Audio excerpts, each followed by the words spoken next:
here, and we are going to do something a little bit different today. So, if you haven't already, feel free to go ahead and click that like and subscribe button.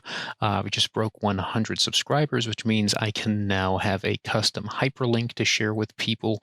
And I'm going to be probably producing regular commentary during the COVID-19 pandemic to combat some of the information that's getting shared out there and to give you a perspective that's not being reported. So I received this article from an educator peer of mine, and I want to address a couple things in here. So the first thing, this is the article that I was sent. You can see it's here on the Daily Beast. The hyperlink is up there. I am not a tremendous fan of the Daily Beast. When I see articles pop up, it's kind of feeds me into a different direction. But we see here that the original article is on BuzzFeed. And once again, not a tremendous fan of BuzzFeed news. But fact of the matter is, it's one of those places where I might read something and then start researching an issue from there. So Dan Vergano is their science reporter, and the article is entitled, "Scientists Have Reported the First Case of the Coronavirus Spreading from a Dead Body." So let's go ahead and read what they have to offer here. So Thailand is reporting the first fatal case of the novel coronavirus being transmitted from a dead patient to a medical examiner, a finding that experts say adds to safety concerns for morgue and funeral home workers amid the global pandemic. Only if said morgue and funeral home workers are not utilizing universal precautions and, not doing business as normal. You need to be very cognizant that this is not business as normal. This is the first report in COVID-19 infection and death among medical personnel in a forensic medicine unit. So this is not the first report of a dead body contaminating someone. It is the first report of a medical personnel in forensic medicine being contaminated by a body with COVID-19. The disinfection procedure used in operation rooms might be applied in pathology forensic units too, wrote the authors. At present, there is no data on the exact number of COVID-19 contaminated corpses, since it is not a routine practice to examine for COVID-19 in dead bodies in Thailand. Well, the first thing is the problem when you have a forensic medical unit is if you're bathing and disinfecting the body prior to inspection, you're altering the condition of the body. So that would just be an immediate concern for me, because that is what forensic medicine is about, examining the body as it is when it is received and as close to condition as when it was found as possible. But again, that is just something I'm speculating on. With nearly 1.9 million novel coronavirus cases reported worldwide as of Monday, Thailand has reported only about 2,600 cases, although it is one of the earliest countries to report infections outside of China. The death of the forensic team member was only the second case reported among medical personnel in Thailand as of March 20th, the authors added. Well, I would say that you're doing pretty good if that is the case. But again, this data is almost a month old. Not just the medical examiners, but morgue technicians and people in funeral homes need to take extra care, said Angelique Korthals, a professor of pathology at CUNY's John Jay College of Criminal Justice. It is a real concern.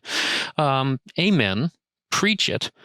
But at the end of the day, we should be doing business as normal and being in PPEs when we're handling dead bodies. Instead of just showing up with, shirt, tie, and a pair of gloves, we need to be in PPEs. As you can see, actually, in this article right here on the right, you have people in full PPEs, transferring a decedent. This is the way we're supposed to actually do removals according to our textbooks. If you look hard enough, it says that, one of the textbooks on the market is Funeral Directing and Funeral Service Management by Dr. Ralph Klicker, who is also a native of New York. And you are to do transfers of decedents in a manner customary with the community that you serve.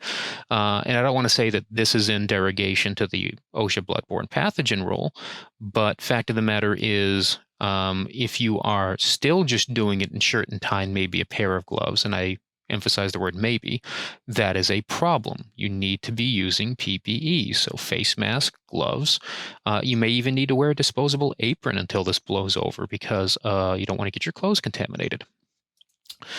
Very little is known about how long the new coronavirus can survive in dead bodies or whether corpses can be contagious to people who handle them. Now, I agree with this portion of the statement.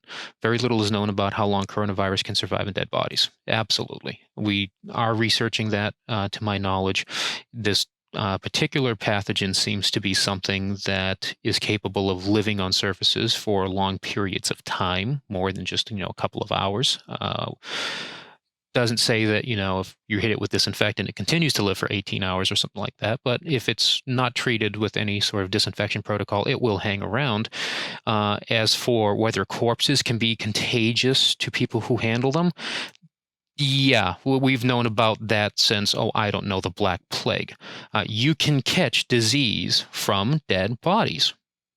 If there is a fungal skin infection on a decedent, and you handle and touch that without protection, you are likely going to get a fungal skin infection, or at least you're at a higher risk for contracting a fungal skin infection. If the person has a bloodborne pathogen and you get blood from the decedent into an open wound on your own body, you may contract the bloodborne disease. Corpses are contagious, and corpses pose a risk to people around them and who handle them, especially for respiratory disease like tuberculosis or pneumonia. So the next paragraph here, Ebola is the best known virus that poses an infection to dead bodies. I agree. I would agree with that, because anytime something Ebola-ish or in general hemorrhagic fever happens, because the way the person dies is so horrific, it certainly collects attention. But guidelines from the WHO also recognize significant risks to workers from hepatitis, tuberculosis, and cholera. There is a tuberculosis epidemic in the African subcontinent. Do not delude yourselves. Tuberculosis, especially drug-resistant tuberculosis, is doing horrible, horrible things in Africa. So if you look just for a little bit, you will see that there are some bad things out there. On March 25th, the head of Thailand's Department of Medical Services had announced the bodies of coronavirus victims were not contagious amid reports of temples refusing to perform funeral services. And that, ladies and gentlemen, is why you can't trust your governments. I mean, that is 500 grams of pure, distilled, industrial-grade stupid. That is so irresponsible for a Department of Medical Services to announce that bodies were not contagious just because temples didn't want to take the bodies for fear of contagion. Just because data doesn't show, folks, that something might be contagious, look at the larger picture. So in this case, the Department of Medical Services understood that if these bodies don't get buried, they could probably pose more of a risk. So they're trying to allay the fears that, don't worry about it. Let's, just dispose of the bodies and everything will be fine. And no there, Ranger Rocket. That was probably the wrong damned advice to give. Some morgue workers worldwide have raised concerns as hastily built facilities have been erected to handle excessive deaths. Well, I don't know what to tell you. Cover their nose, cover their mouth, and then spray them down with a wide-spectrum disinfectant solution. That goes a long way. And then once they are sprayed down, spray down the container that the bodies are being stored in so that there is nothing contaminated on the surface. Anyone coming into contact with a COVID-positive body, alive or dead, should be using personal protective equipment to prevent exposure, health policy expert Summer Johnson McGee of the University of New Haven told BuzzFeed News by email. Preach it, pastor. Coroners are increasingly being asked to conduct investigations of the causes of death for patients who have died and were not been tested. Okay, she noted, in efforts to trace contacts with exposed family members, neighbors, and coworkers. Exactly. This is why we do test some dead bodies, because if it is a COVID case, we want to be able to isolate the people who have been in contact with them to make our quarantine measures more effective. Again, probably they're going to prioritize the testing for live individuals, but there is an argument to be made to confirm whether or not a person had something so we can isolate other individuals as well. Not for the benefit of the dead person, it's benefit for the people the dead person came in contact with before the person passed. Autopsies and subsequent investigations present real risk for coroners to acquire COVID-19. And by coroners, we also mean medical examiners. So those of you who aren't familiar with the difference of a coroner versus a medical examiner, a coroner is an elected official who may or may not be qualified to perform postmortem examinations, autopsies that require a medical degree. A medical examiner is, without a doubt, a person who possesses a degree in medicine with a specialty. So coroners who are doing and performing investigations are also likely to be at a higher risk, the same as a funeral director, because they may be present while an autopsy is taking place or something like that.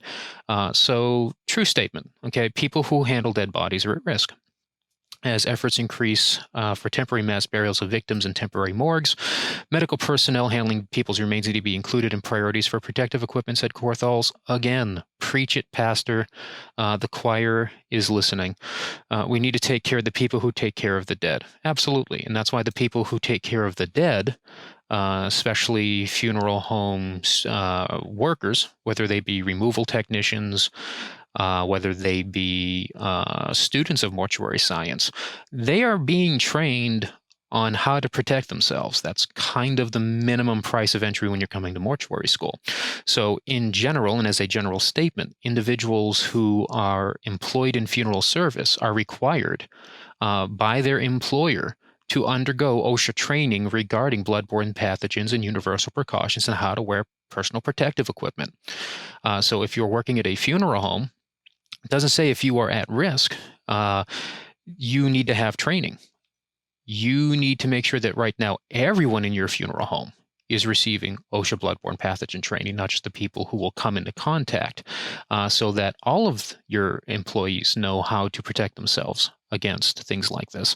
And mortuary students who have entered at least their first or second semester of mortuary studies are absolutely being informed about how to protect themselves. That's a basic type of training that you're going to get in your embalming classes, in your microbiology classes, in your pathology classes.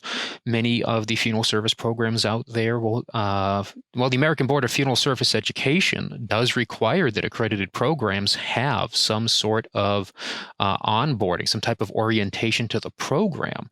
And I would probably say that most, if not all of them, have some type of statement about universal precautions and bloodborne pathogens because of the nature of what we do. So, folks, I'm going to wrap up this commentary. Feel free to drop your comments in the comment section below. And thanks for watching. Thanks for listening. Have a good day. Stay safe and stay healthy.